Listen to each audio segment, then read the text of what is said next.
오늘 우리에게 주신 하나님의 말씀은 이사야서 57장 3절에서 13절, 58장 2절의 말씀입니다. 제목을 다 함께 읽어보겠습니다.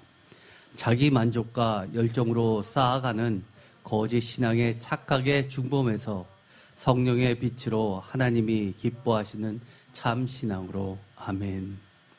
우리가 지난주에는 여호와의 빛에 조명받는, 그래서 여호와의 길로 걸어가는 삶에 대해서 살펴보았습니다. 특별히 주의해야 될 것은 항상 하나님의 말씀은 앞뒤 문맥에 따라서 살펴보아야 됩니다. 그런데 예를 들어서 이런 겁니다.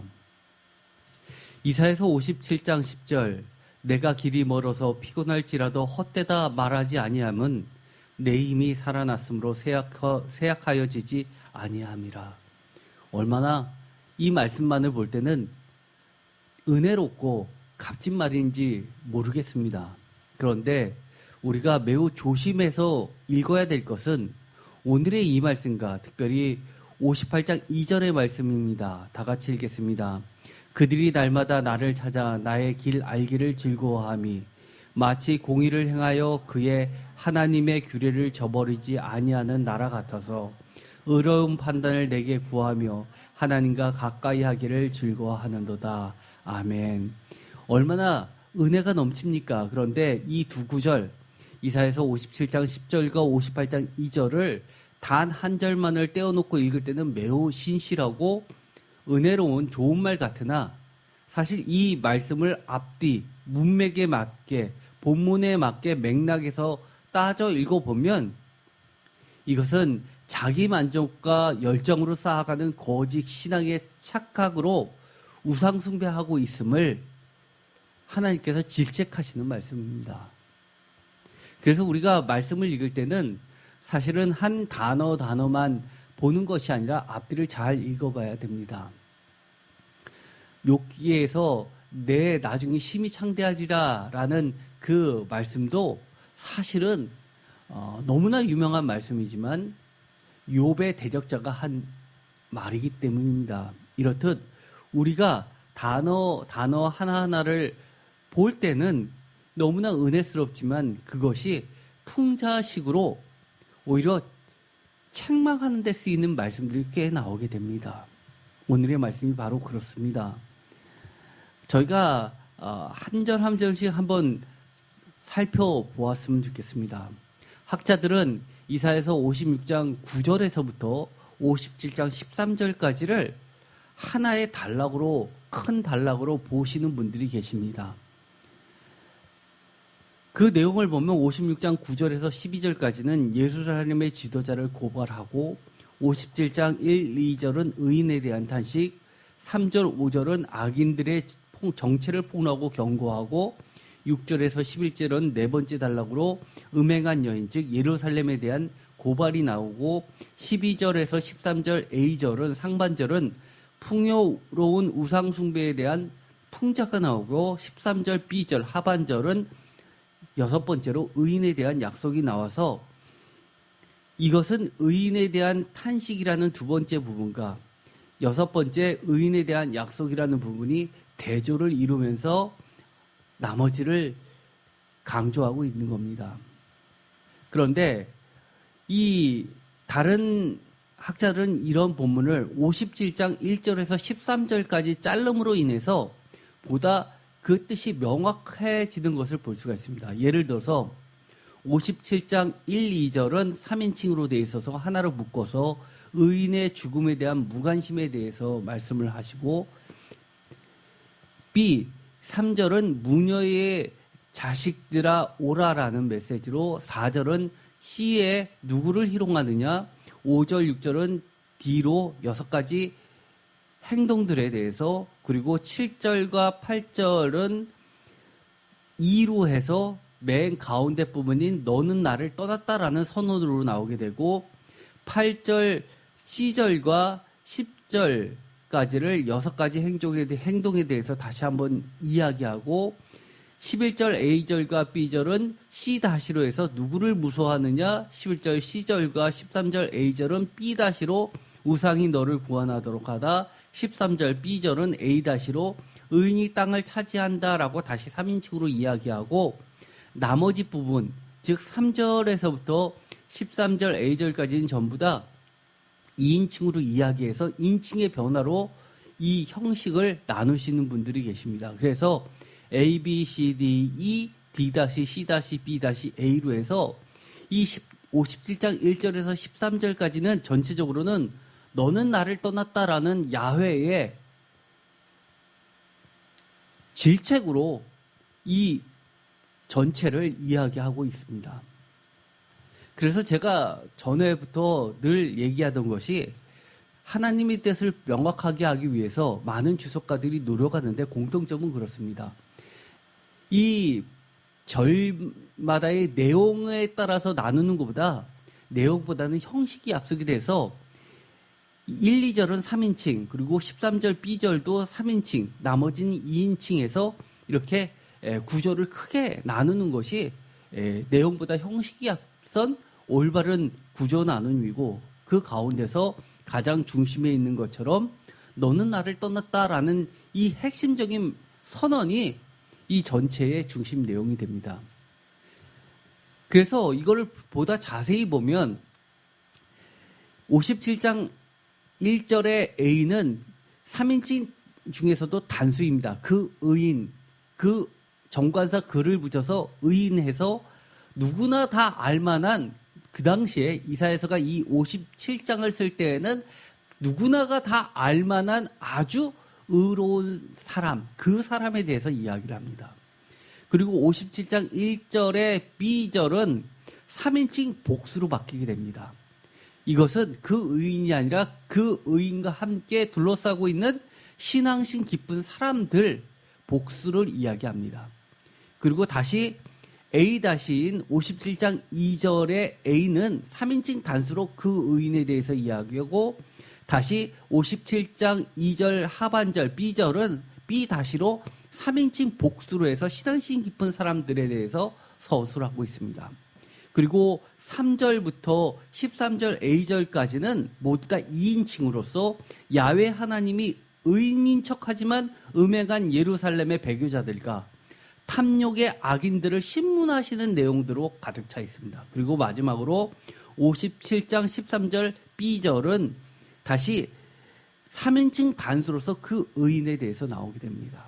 그래서 이 구조를 나눌 때 57장 1절 A절 A, 57장 1절 B절 B, 57장 2절 A 다시 A-로, 그리고 57장 2절 B를 B-로, 그리고 마지막에 57장 13절 B를 A2-로 이렇게 보고 있습니다.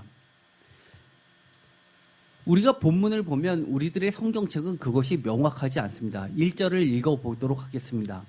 의인이 죽을지라도 마음에 드는 자가 없고, 의인하고 단수인 것은 알 수 있겠죠.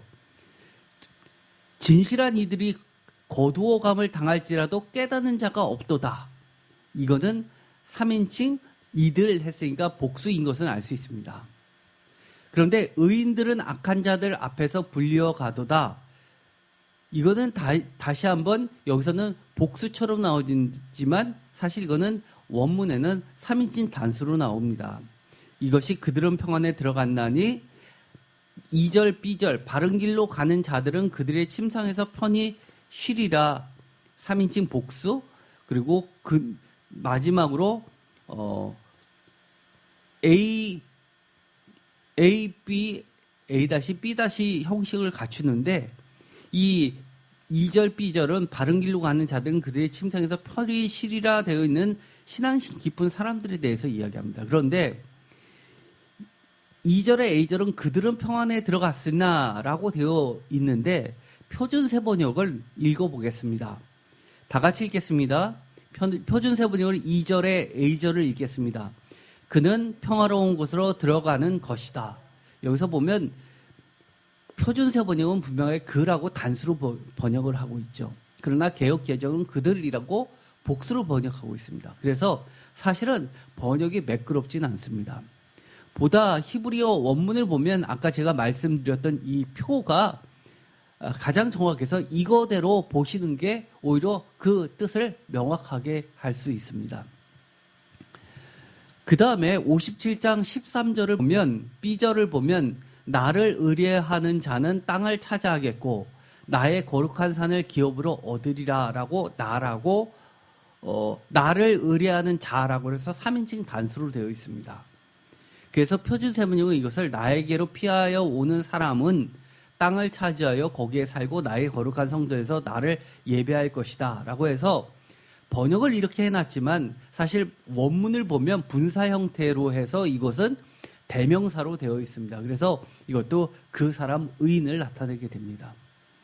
자세한 것은 57장 1절, 2절과 13절 하반절은 제가 다음 시간에 기회가 닿는 대로 다시 설교를 하겠습니다. 그러나 여기서 여러분들이 기억할 것은 이것은 57장 3절부터 13절 A절까지 가는 야훼께서 너라고 부르는 2인칭으로 신문하시는 모든 것들의 배경으로 나오게 되는 3인칭인데 너희들 또는 너 2인칭이 살고 있는 그 배경인 예루살렘의 현 상태를 고발하고 있는 겁니다. 예루살렘은 현재 어떻다는 것이냐 하면 의인이 죽을지라도 마음에 두는 자가 없는 예루살렘. 진실한 이들이 거두어감을 당할지라도 이건 뭔가 잘못됐는데 라고 깨닫는 자가 없는 예루살렘이라고 이야기를 하는 겁니다. 그러면서 그들이 죽음의 시퍼런 사슬의 생명을 잃어가는데도 불구하고 그들은 평안에 들어갔나니, 즉 그들은 죽었다라고만 생각하는데 하나님께서는 그들의 죽음 또는 그 의인의 죽음을 바른 길로 가는 자들은 그들의 침상에서 살해된 것이 아니라 편안하게 쉰다라고 그 죽음을 해석해 주는 겁니다. 즉 너희들 보기에는 비참하게 의인과 의인들은 예루살렘에서 살아야 당했음에도 불구하고 너희들은 그들을 죄인으로 취급해서 도살했음에도 불구하고 이 땅에서는, 즉 예루살렘이 거주가 되는 이 땅에서는 그들이 거할 곳이 없을지 모르지만 그들은 나의 품 안에서 영원한 행복한 나날을 살고 있다라고, 결코 죽지 않았다고 이야기를 해주는 겁니다. 그들은 오히려 편히 쉬고 있다라고 이야기를 해줍니다. 참된 평화를 지금 즐기고 있다라고 그들의 죽음을 위로해주고 있습니다. 그런데 문제가 되는 것들이 있습니다. 바로 3절부터 13절 A절까지 계속해서 일어나고 있는 현 예루살렘의 상태를 하나님께서 이렇게 명확하게 고발하고 계시는 겁니다. 57장 3절입니다. 다 같이 읽겠습니다. 무당의 자식, 간음자와 음녀들의 자식들아, 너희는 가까이 오라. 너희가 누구를 희롱하느냐, 누구를 향하여 입을 크게 벌리며 혀를 내미느냐. 너희는 폐역의 자식, 거짓의 후손이 아니냐. 한마디로 의인들이 처참하게 사라진 그 예루살렘. 의인들은 도저히 예루살렘에서 살 수 없어서 그 거처를 떠나야만 됐던, 유배당해야만 됐던 그들이 살고 있었던 곳 예루살렘은 한마디로 무당의 자식, 가늠자, 음녀들의 자식, 폐역의 자식, 거짓의 후손들만 지금 살고 있는 도시라는 겁니다. 예루살렘의 의미가 무엇입니까? 예루는 이루라는 성이란 뜻이죠. 도시라는 뜻입니다. 예루살렘, 살렘은 그야말로 여러분이 알고 있는 것처럼 샬롬하고 같은 뜻으로 평화, 또는 젤렘에서 의, 정의, 공의라는 뜻으로 해서 평화의 도시 또는 공의의 도시라고 불려지는 성입니다. 그런데 그것이 아니라 하나님을 예배하는 하나님의 제사장들이 사는 그런 도시가 아니라 무당의 자식, 간음자, 음녀의 자식들, 폐역의 자식, 거짓의 후손이라고 명명하고 계시는 겁니다. 사실 이 선언을 듣는 예루살렘 백성들은 좋겠습니까? 아마 정신이 바짝 들지도 모릅니다. 한번 상상해 보십시오.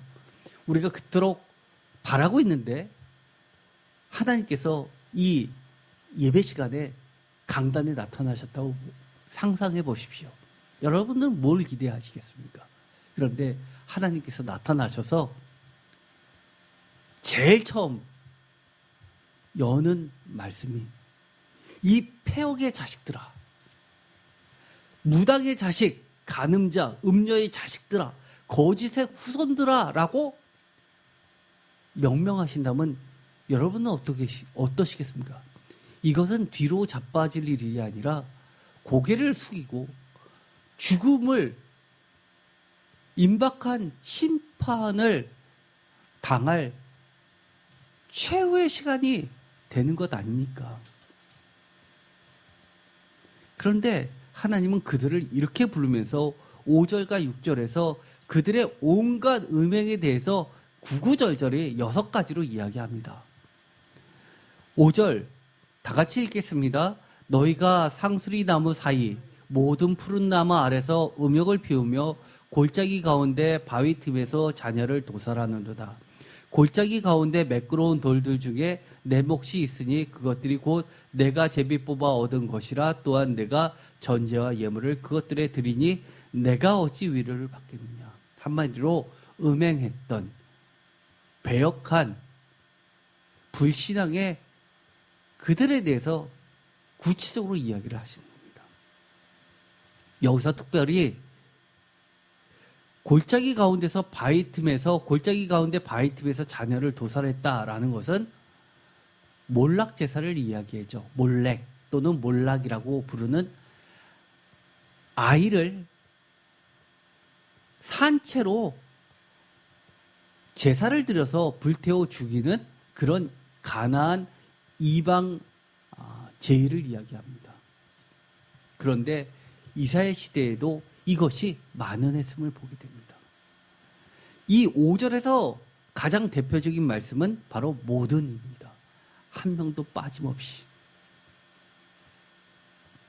그런데 여기서 우리가 보면 상수리 나무 사이 푸른 나무 아래서 라고 이야기하는데, 푸른 나무 아래서 이것은 대표적으로 아세라 목상을 상징하는 것이죠.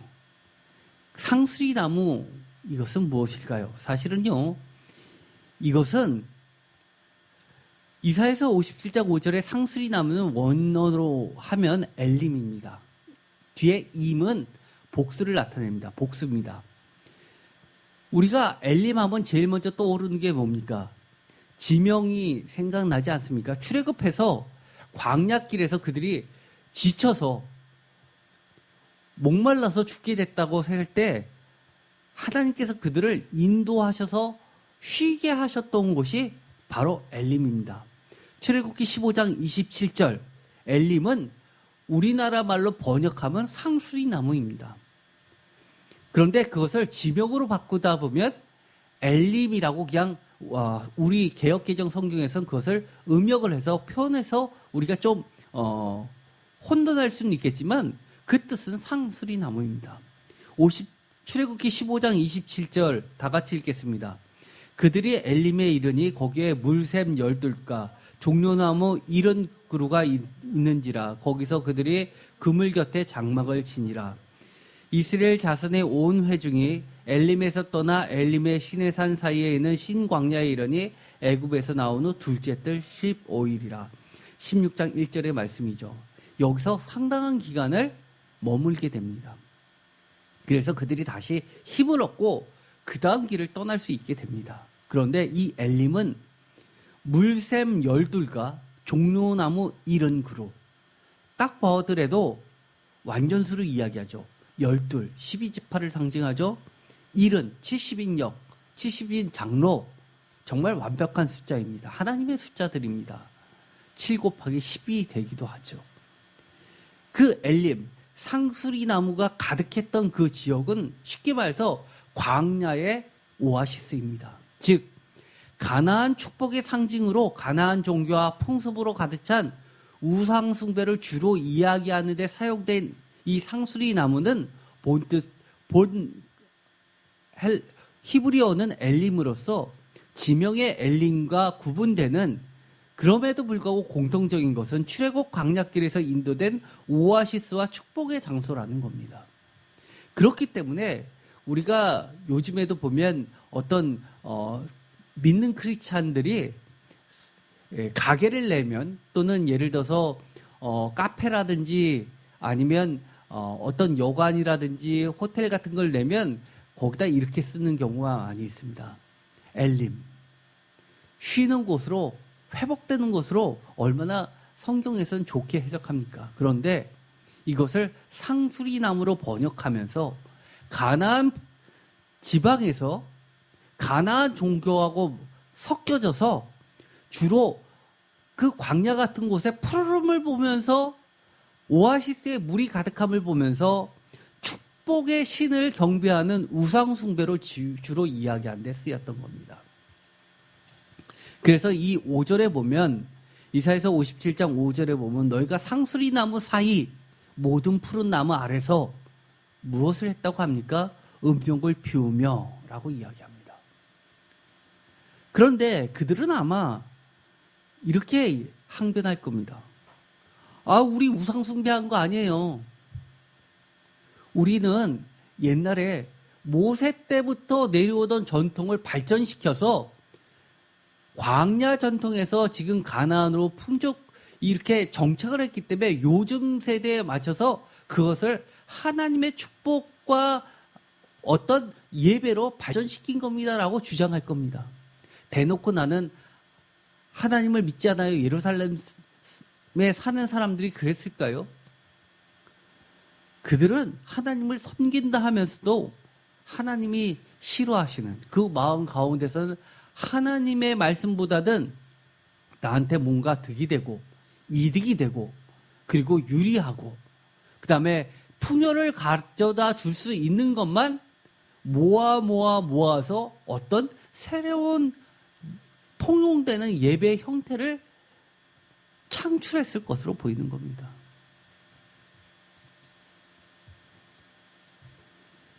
그러자 하나님께서는 이렇게 이야기합니다. 이사야서 57장 8절 드디어 이 말씀을 하시죠.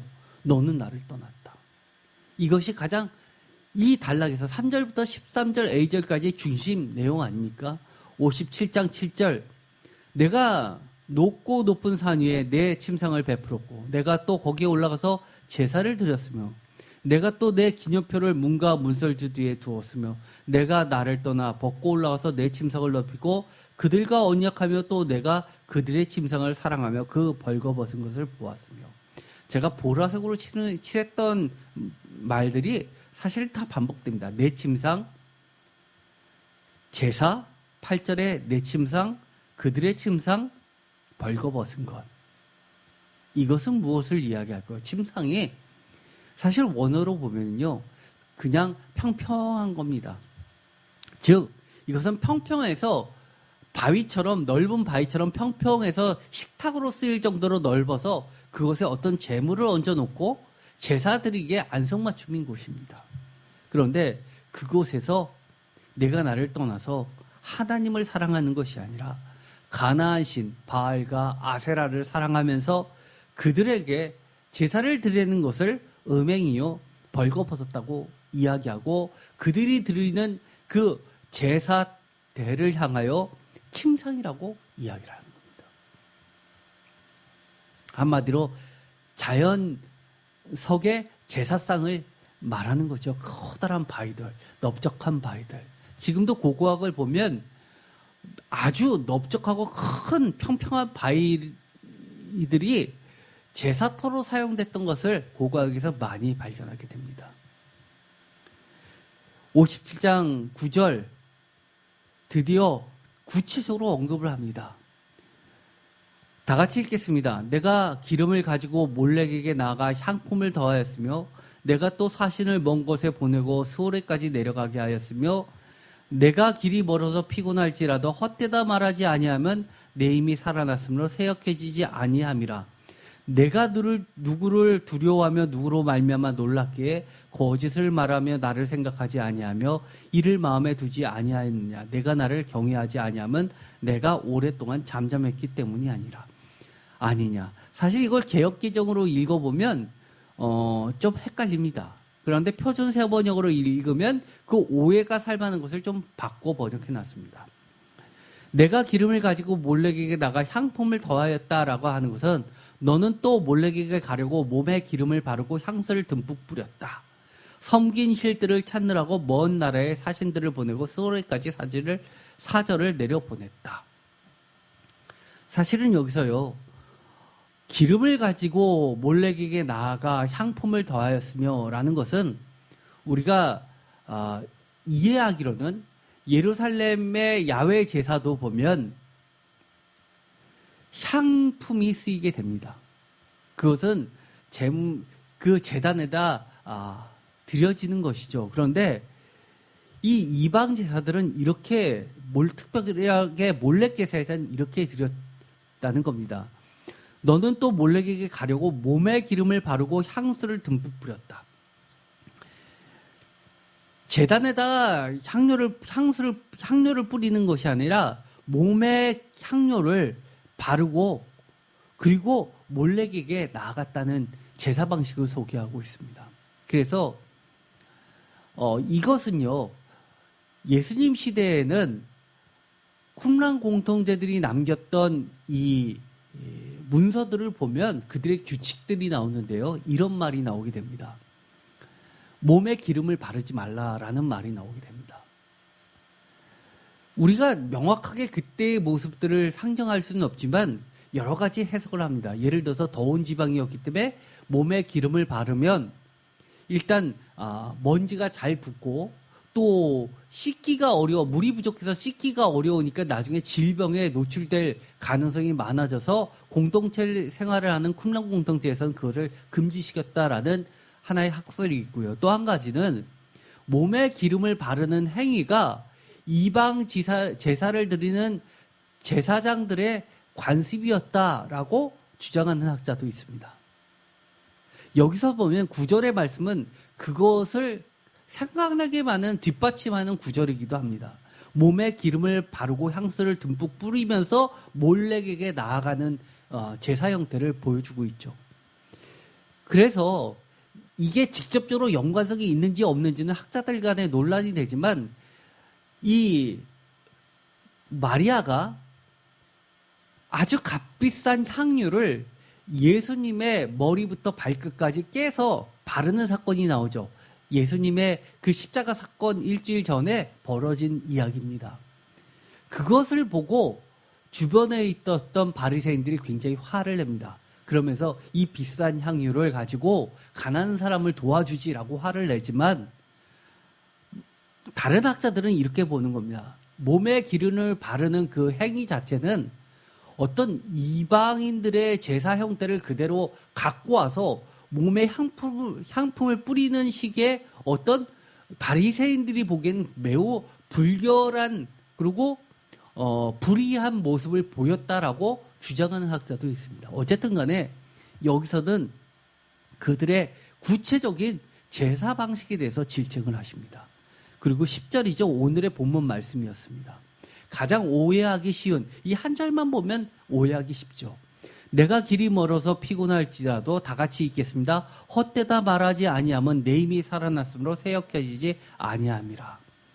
굉장히 은혜스러운 말인데요. 표준세번역으로 다 같이 읽어보겠습니다. 신들을 찾아 나선 여행길이 고되어서 지쳤으면서도 너는 헛소리라고 말하지 않는구나.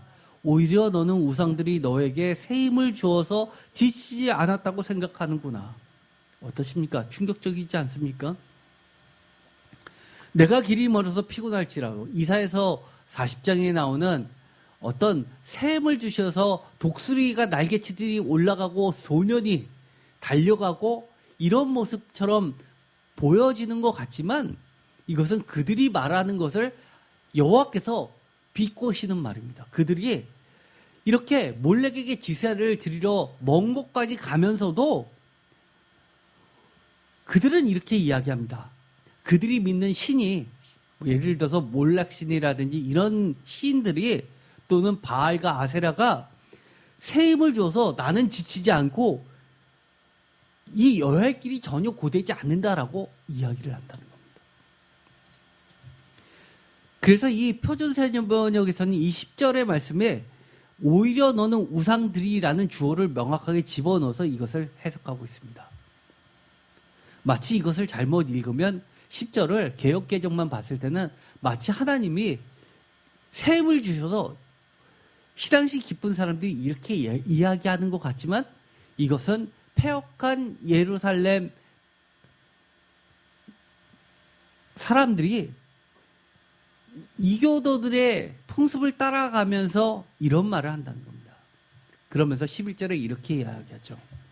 표준세번역으로 다 같이 읽겠습니다. 내가 그처럼 무서워하는 신들이 누구냐? 도대체 그 신들이 얼마나 무서우면 나를 속이면서까지 나를 까마득히 잊어가면서까지 그 신들에게 매달리느냐? 내가 오랫동안 침묵하고 있었다고 내가 나를 경외하지 않는 것이냐? 표준세번역은 이야기가 훨씬 쉽죠. 11절을 개역개정으로도 읽어보겠습니다. 내가 누구를 두려워하며 누구로 말미암아 놀랍게 거짓을 바라며 나를 생각하지 아니하며 이를 마음에 두지 아니하였느냐? 내가 나를 경외하지 아니하면 내가 오랫동안 잠잠했기 때문이 아니냐? 어떻습니까? 그들은 하나님은 잠잠하고 무엇을 행동하든 간에 나타나셔가지고 하지마라고 하는 것도 아니고 벌을 주시는 것도 아니기 때문에 그들이 생각한 방식대로 그렇게 이방신을 섬기면서도 자신 있게 나는 하나님을 섬기고 있다라고 이야기한다는 겁니다. 나를 속이면서까지 나를 까마득하게 잊어가면서까지 라고 이야기를 하십니다. 내가 오랫동안 침묵하고 있었다고 내가 나를 경외하지 않는 것이냐라고 되물으십니다. 그러면서 57장 12절에 이렇게 이야기하시죠. 내 공의를 내가 보이리라. 내가 행한 일이 내게 무익하니라. 이것도 표준세번역으로 한번 읽어볼까요? 너는 내가 하는 일이 다 옳다고 생각하겠지만 내가 한 일을 내가 다 폭로하리니 너희 우상들이 너를 돕지 못할 것이다. 하나님께서 질책하십니다. 너는 너희들이 하는 행동들이 제사들이 이것은 하나님께 드리는 제사야. 나는 신앙심이 깊어. 굉장히 의로워. 라고 옳다고 생각할지 모르지만 이것을 다 폭로하시겠다고 이야기합니다. 내가 너희들을 심판할 때 너희들이 그렇게 섬겼던 그 신들이 우상들이 너를 돕지 못할 것이라고 이야기합니다. 무익하다라고 이야기합니다. 13절 내가 부르짖을 때 내가 모든 우상들에게 너를 구원하게 하라. 그것들은 다 바람에 날려가겠고 기운에 불려갈 것이로되 나를 의뢰하는 자는 땅을 차지하겠고 나의 거룩한 산을 기업으로 얻으리다. 이 13절 B절 녹색으로 제가 칠한 부분이 아까 이야기했던 그 의인에 대한 똑같은 3인칭 단수가 되고 그 전까지 13절 상반절까지가 이 3절부터 이어지는 야훼 너라고 부르면서 하시는 말씀입니다. 표준세번역으로 읽어보겠습니다. 너희 우상들에게 살려달라고 부르짖어 보아라. 오히려 바람이 우상들을 날려버릴 것이며 입김이 그것들을 쓸어버릴 것이다. 이게 상반절이고 그러나 하반절입니다. 나에게로 피하여 오는 사람은 땅을 차지하여 거기에 살고 나의 거룩한 성전에서 나를 예배할 것이다. 바로 3인칭 단수 그 의인에 대해서 다시 한번 이야기합니다. 그런데 여기서 재미난 것이 하나 있습니다.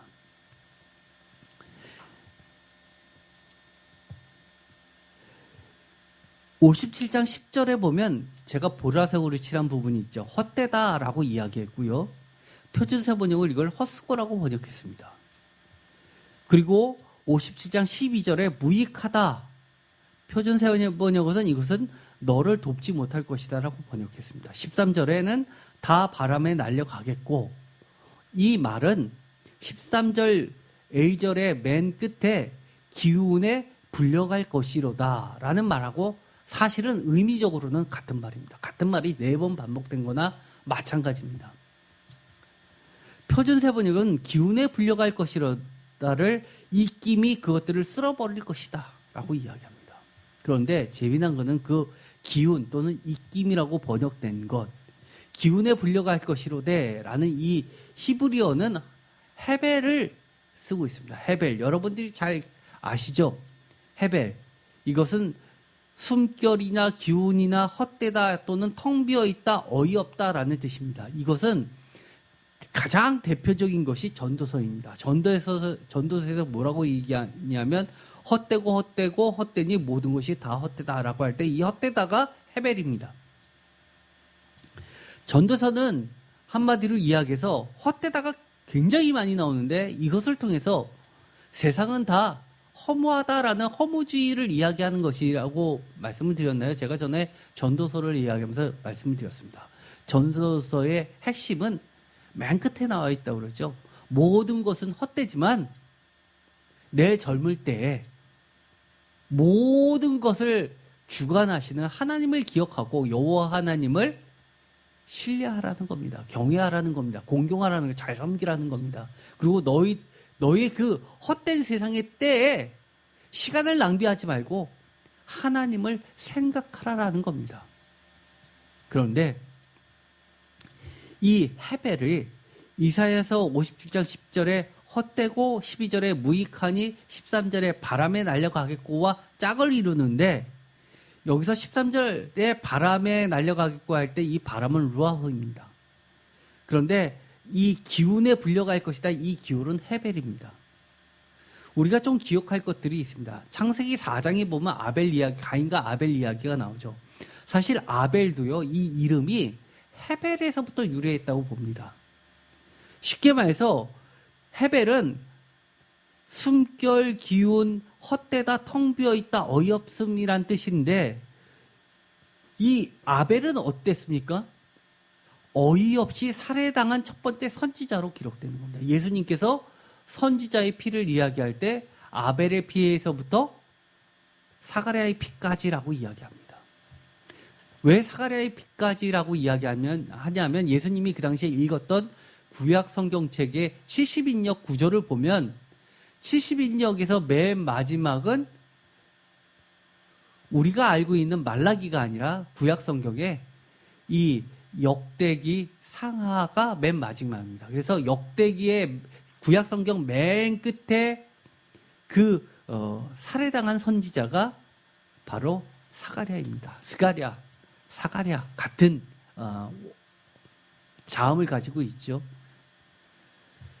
그래서 여기서도 이 아벨은 어이없다라는 그런 내용을 갖고 있습니다. 또 한 가지 기억할 것은요. 시편 1편 4절에 바람에 나는 겨와 같도다라는 그 유명한 말씀이 있습니다. 그런데 바람은 루아흐입니다. 그러니까 아까 읽었었던 이사야서 57장 13절에 기운에 불려갈 것이다와 짝을 이뤘던 바람에 날려가겠고와 비슷한 개념이라는 겁니다. 그러면 우리가 지금 읽었던 것처럼 다 바람에 날려가겠고 기운에 불려갈 것이다라는 것은 우리가 크게 본다면 시편 1편에서 이야기하는 오직 하나님의 말씀을 경외하고 묵상하는 자가 최고라는 것을 이야기하는 거죠. 그것만이 바람에 날려가지 않고 기운에 불려가지 않을 것이라는 것을 이야기하는 겁니다. 비슷한 말씀이 이사야서에서도 나오죠. 모든 풀은 시들고 마르나 오직 여호와의 말씀은 굳게 선다라고 이야기합니다. 이것도 시편의 이야기와 짝을 이룬다고 할 수가 있습니다.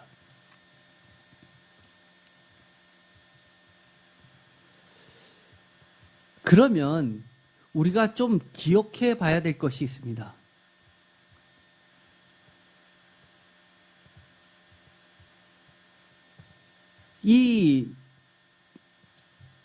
특별히 57장 13절에 나를 의뢰하는 자는 땅을 차지하겠고 나의 거룩한 산을 기업으로 얻으리라 라는 이 이야기는 그 당시 예루살렘에서 살고 있었던 사람들이 공통적으로 갖고 있었던 생각일까요?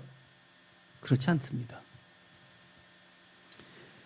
오직 하나님을 의뢰하는 자는 사실은 우리가 1절과 2절에서 이야기했던 것처럼 그 의인 또는 하나님을 경외하는 자는 다 쫓겨나거나 죽임을 당하든가 어려움을 당했습니다.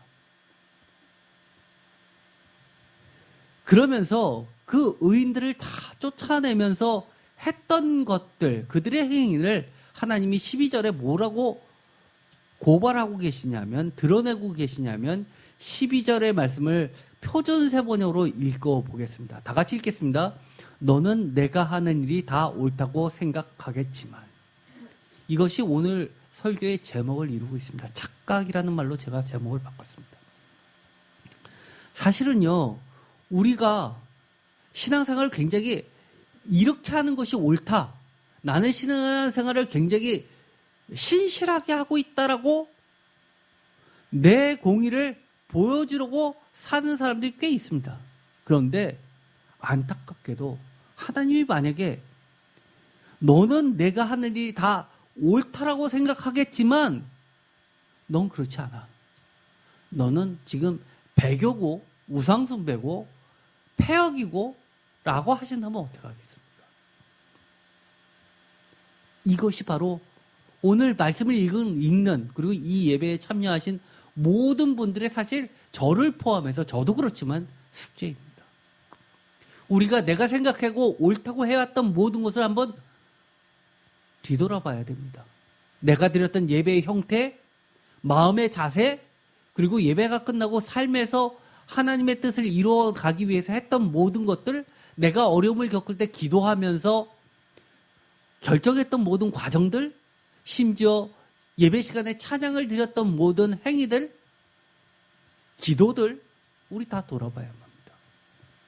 정말 하나님이 기뻐하셨던 기도인지, 신앙생활인지, 아니면 정말 나의 감정을 폭발시키고 나 혼자서 카타르시스를 즐겼던 그런 찬양인지를 생각해 봐야 됩니다. 기도인지를 생각해 봐야 됩니다.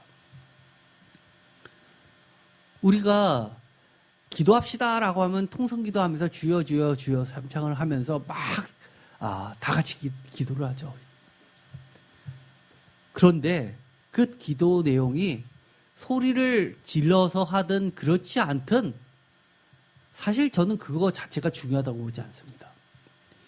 소리를 질러서 하는 기도든 아니면 조용히 하던 기도든 그 기도 내용이 형식보다 더 중요하다고 봅니다. 그래서 우리가 기도의 내용을 들어보면, 곰곰이 보면 하나님의 말씀의 뜻대로 하나님의 말씀대로 기도하는 것이 있고, 아니면 내 욕심을 해결해달라고 채워달라고 하는 기도가 있습니다.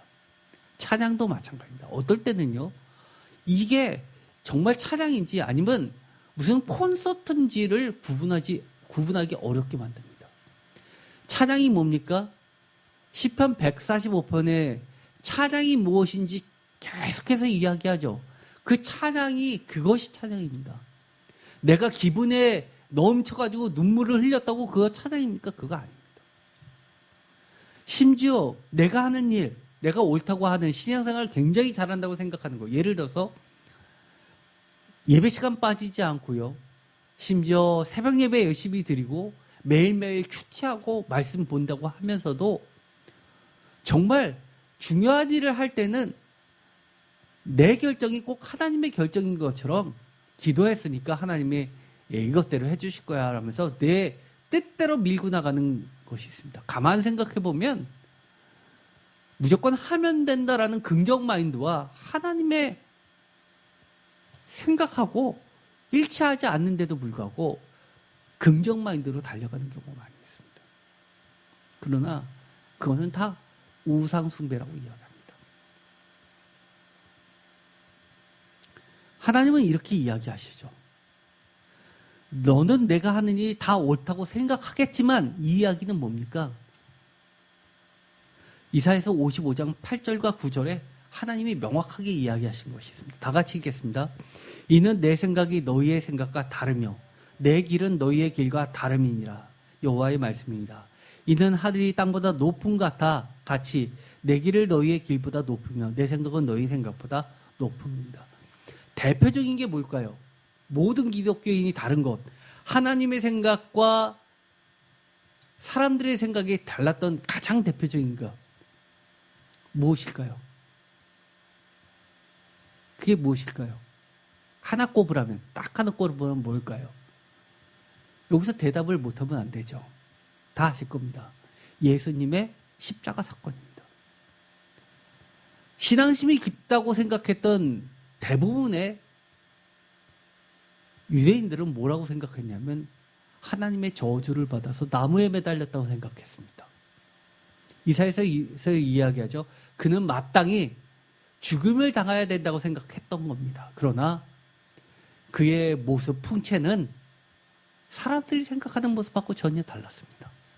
그러나 하나님의 길과 하나님의 생각은 예수 그리스도의 십자가와 부활과 예수 그리스도의 말씀의 길로 확연히 나눠지게 되었습니다.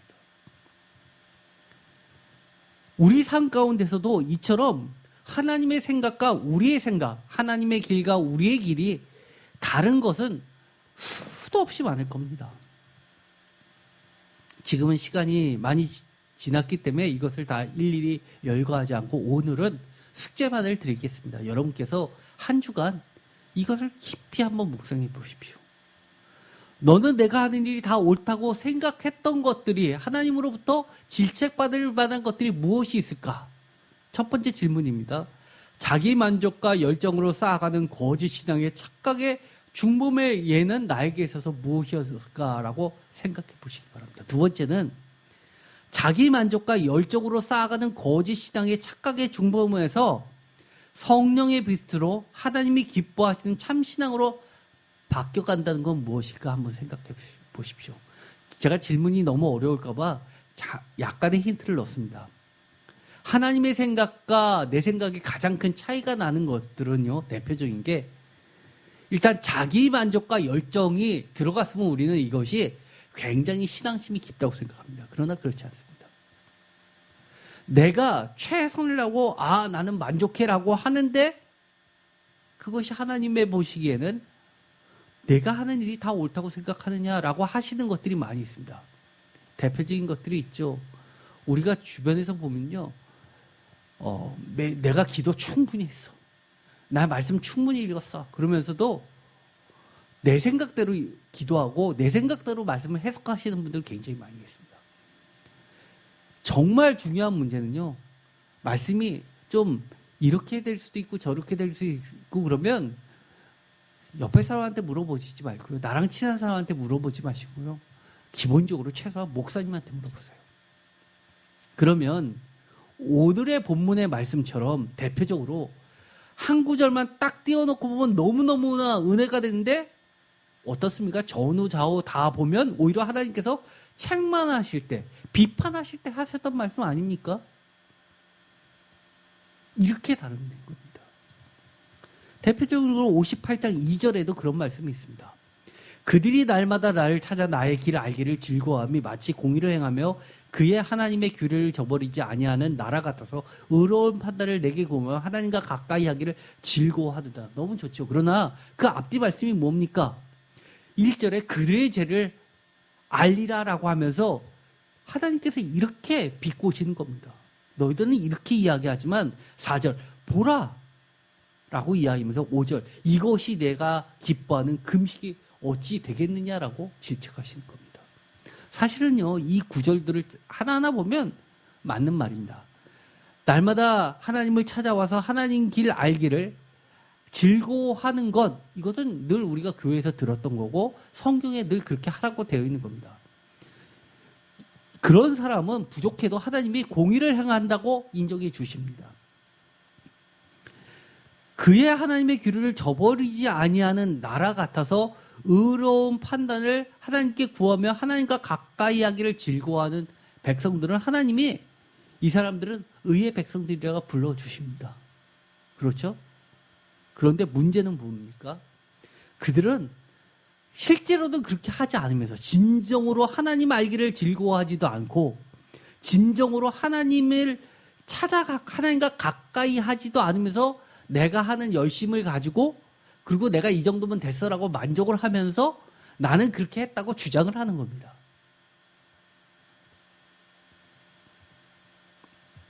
그러나 하나님은 진짜 그들이 하나님 길 알기를 즐거워하기를 바라시면서 이런 말씀을 하시는 거고요. 진짜 하나님과 가까이 하기를 즐거워하기를 바라시면서 이것을 말씀하시는 겁니다. 그렇기 때문에 우리는요, 자기 만족과 열정으로 쌓아가는 거짓 신앙에 착각이 드는 것들이 내 신앙생활에서 무엇이 있는지 좀 구체적으로 하나하나씩 살펴볼 필요가 있습니다. 이것은 쉽지 않지만 저의 숙제이기도 하고 여러분들의 숙제이기도 합니다. 왜냐하면 오늘 말씀을 통해서 하나님께서 물으시기 때문입니다. 오늘 두 가지의 본문 말씀을 우리가 살펴보았습니다. 그 두 개의 말씀은 매우 사실은 어렵습니다. 그처럼 하나님의 뜻 구하기가 성경 구절에서는 참 어렵습니다. 그럴 때마다 우리가 늘 이것을 하나님의 길로 바로 가려면 하나님의 빛, 성령의 빛 안에서 성령님께서 가르쳐 주시는 그것이 나는 잘 명확하지 않다면 말씀을 통해서, 교회를 통해서, 그리고 말씀만을 전하는 목사님을 통해서 우리가 다시 한번 재확인할 필요들이 있습니다. 항상 우리가 주변에 내가 듣기 싫어도 정말 하나님 말씀을 하시는 사람들을 옆에 두기를 늘 즐거워하십시오. 이사야서에 보면 왜 이들이 이렇게까지 패망한 자식이라고 하나님이 명명하게 됐는지를 보게 될 텐데, 아직은 제가 설교를 안 했지만 그런 본문이 나옵니다. 선지자에게 뭐라고 이야기하냐면 나한테 날카로운 말, 매서운 말, 독한 말 하지 말라고 이야기합니다. 선지자한테 주문하는 게 나한테 듣기 부드러운 말을 하라고 주문합니다. 오늘날은 그런 모습 없다고요. 목회자가 따끔한 말 하면 교회 떠나기 일수 아닙니까? 그리고 또 목회자에게 대접한다고 하면서 정말 내가 하고 싶은 대로 교회를 좌지우지하려고 하는 사람들이 얼마나 많이 있습니까? 사실은요. 하나님 앞에서 우리가 얼마나 내 만족으로서 하나님을 섬기고 있는지 우리는 다시 한번 우리 자신을 말씀에 비춰보는 시간이 되었으면 좋겠습니다. 그러면 하나님께서 뭐라고 응답해 주신다는 겁니다. 제가 오늘 서두에만 잠깐 하고 지나간 이야기가 있습니다. 13절 B절입니다. 뭐라고요? 13절 B절에 영원한 축복의 말씀을 해 주십니다. 나를 의뢰하는 자는 땅은 차지하겠고 나의 거룩한 산을 기업으로 얻으리라고 이야기합니다. 영원히 나의 거룩한 성전에서 나를 예배할 것이라고 이야기합니다. 나의 품 안에서 평안하게 쉰다라고 선언해 주시는 겁니다. 그런 하나님의 약속을 고대하시면서 이 무거운 숙제를 묵상해 보시기 바랍니다. 기도하고 마치겠습니다. 하나님 감사합니다. 오늘 귀한 하나님의 말씀을 배우게 됩니다. 우리가 언뜻 보기에는 굉장히 은혜스럽고 좋은 말 같지만 앞뒤를 가만히 자세히 보면 하나님은 매우 화가 나셔서 질책하시는 모습이었습니다. 혹시 우리가 성경을 이런 식으로 읽지 않았나 돌아볼 수 있게 하여 주옵소서. 더 나아가서 우리가 나의 만족과 내가 열심히 하면 내가 신앙생활 잘한다고 생각하는 나의 열정으로 가득 찬 그런 착각 속에 빠져서 하나님이 싫어하시는 예배를 드려왔지 않았나 돌아볼 수 있게 하여 주옵소서. 그리하여서 정말 하나님이 기뻐하시는 예배, 하나님이 정말 기뻐하시고 아끼시는 의의 길로 가게 하여 주시옵소서. 예수 그리스도의 이름으로 기도드립니다. 아멘.